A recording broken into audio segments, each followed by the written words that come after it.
Mr. Speaker, may I take this opportunity to solemnly commemorate the 80th anniversary of the liberation of Auschwitz, and we remember the 6 million Jewish men, women and children who were murdered.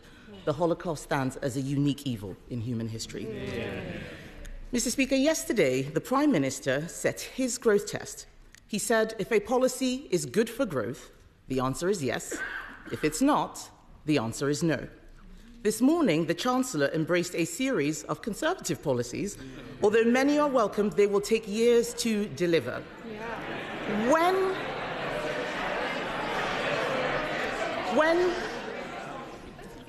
Mr. Speaker, when Conservatives left office, we had the fastest economic growth in the G7.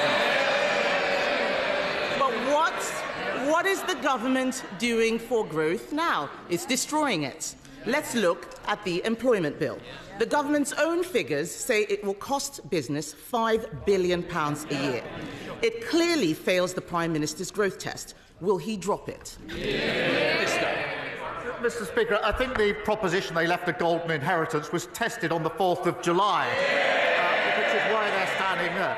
But she asked what we're doing. The ONS say we've got the highest investment for 19 years. PwC, second best place to invest in the world. IMF upgrading growth, predicted fastest growing major economy in Europe.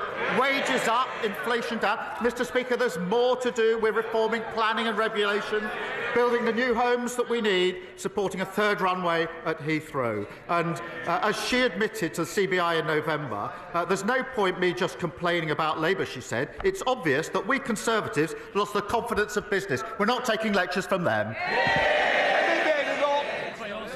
Mr. Speaker, he doesn't want to talk about the employment bill because he doesn't know about it. Last week, he misled the House. He was not on top of his own education bill, listening to Sorry. We can't accuse the Prime Minister of misleading the House. No.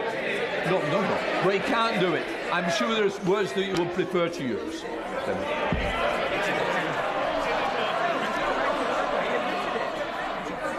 Mr. Speaker, last week he claimed to have laid down an amendment that he had not made.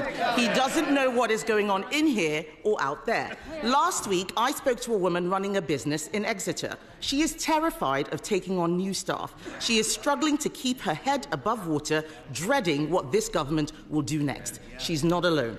The Federation of Small Businesses says 92% of small employers are concerned about the employment bill. Clauses 1 through 6 make it harder for business to hire new employees, often young people looking for their first job. This isn't an employment bill, it's an unemployment bill.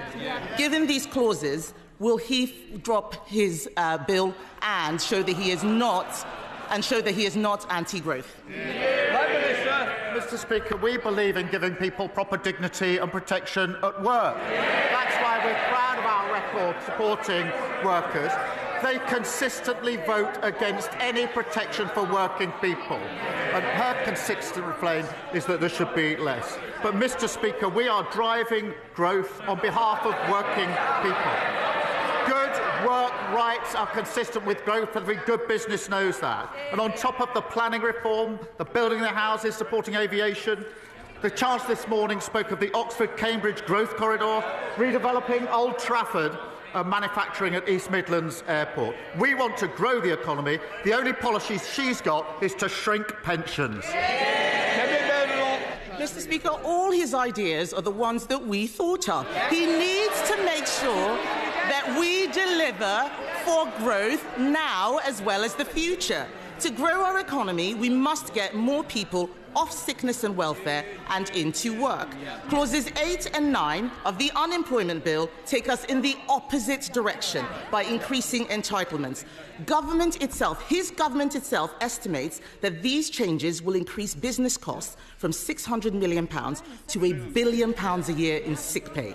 That will mean higher prices, fewer jobs, less growth. Will he drop these measures from the bill? Prime Minister. No, Mr. Speaker. I think they're good for workers and good for growth.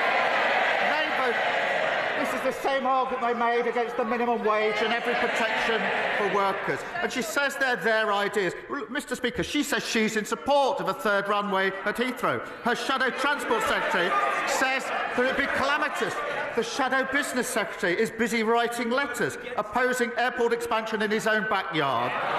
Shadow Chief Secretary says the Oxford-Cambridge idea is flawed and he's against it. We're the coalition of builders, they're the coalition of blockers. Mr. Speaker, he forgets his own Chancellor blocked an airport in her constituency. They are hypocrites, Mr. Speaker. Let's talk about this employment bill. Part 1 of the bill means a new employee could start a job in the morning and take their employer to a tribunal that afternoon. It is no wonder that this bill has been called an adventure playground for lawyers. This bill is terrible for business, but it is great employment for lawyers. I know the Prime Minister loves the legal profession, but he needs to stop being a lawyer and start being a leader. This is another measure in the bill that fails his growth test. Will he show some leadership and drop it? Mr. Speaker, I understand she likes straight talking. She's talking absolute nonsense.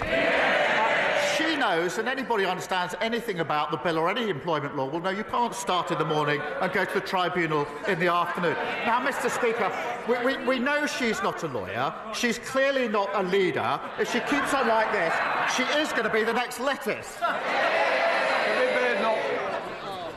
Mr. Speaker, he does not know what his bill is doing. He should listen to business who are terrified of this bill. The only workers he cares about are lawyers, but it is not just lawyers benefiting from this bill. Who else benefits? It's not taxpayers. They will be paying for even more welfare. It's not young workers. They won't get their first break. It's definitely not businesses. They are being hammered with yet more burdens. Who benefits, Mr. Speaker?